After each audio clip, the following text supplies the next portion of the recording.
I can still hear the words, my father's voice, calm, final.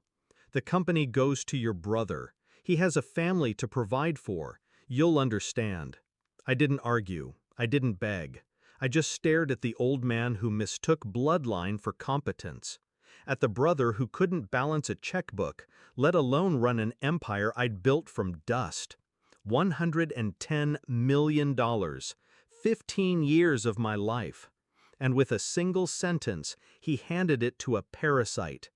Growing up, my brother was always the golden child, the one with the charm, the smile, the ability to fail upwards.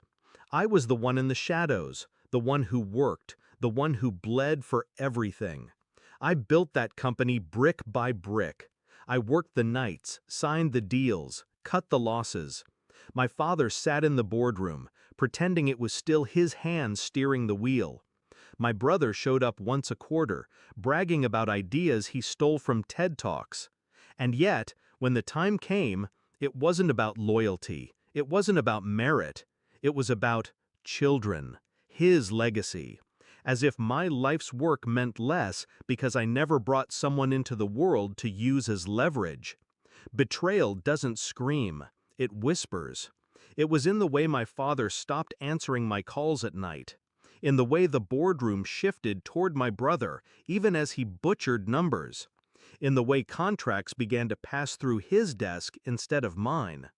By the time I heard the official decision, the betrayal was already complete. But I didn't rage, I didn't collapse, I planned. First, I studied my brother, his routines, his weaknesses. He had plenty. Women, gambling, a taste for shortcuts that rot men from the inside. Then, I studied my father. The empire was his pride, but he'd grown blind to the rot inside it. He only cared about headlines, legacy, the illusion of strength. He never noticed when I started pulling at the threads. Step 1. Exposure. I leaked my brother's gambling debts to a creditor I knew wouldn't stay quiet. The story spread, small at first, then louder. Investors started asking questions. Step 2. Erosion. I let a few key contracts slip through his hands, deals he was too careless to secure.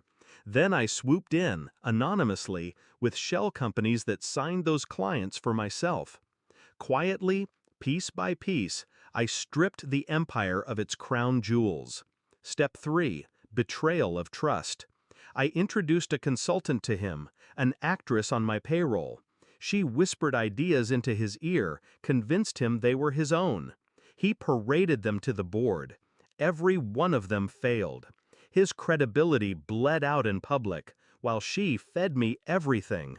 Within a year, the empire my father handed him was a hollow carcass.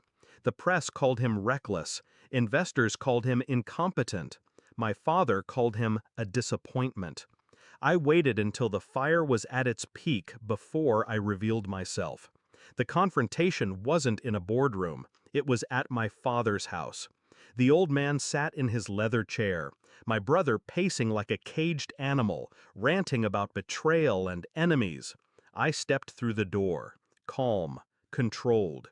"It was you," my brother spat, face red, sweat dripping. "You ruined me." I didn't deny it. I didn't need to. I looked at my father. His hands trembled on the armrest.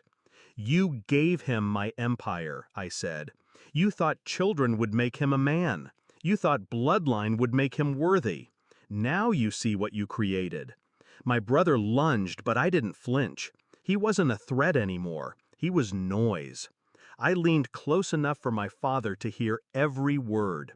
"I built it once, I can build it again. But you'll never be part of it.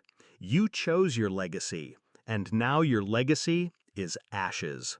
I left them there, one broken by incompetence, the other broken by the truth. My brother's name is mud in every circle that matters. Creditors hound him. His so-called friends vanished.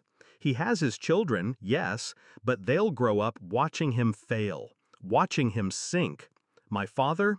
He lives with the knowledge that the empire he betrayed me for is gone. Not because of the market, Not because of luck, because of me. People ask if I regret it, if I feel guilty for destroying my own blood. But here's the truth. Family is not sacred when it betrays you. Blood is not thicker than betrayal.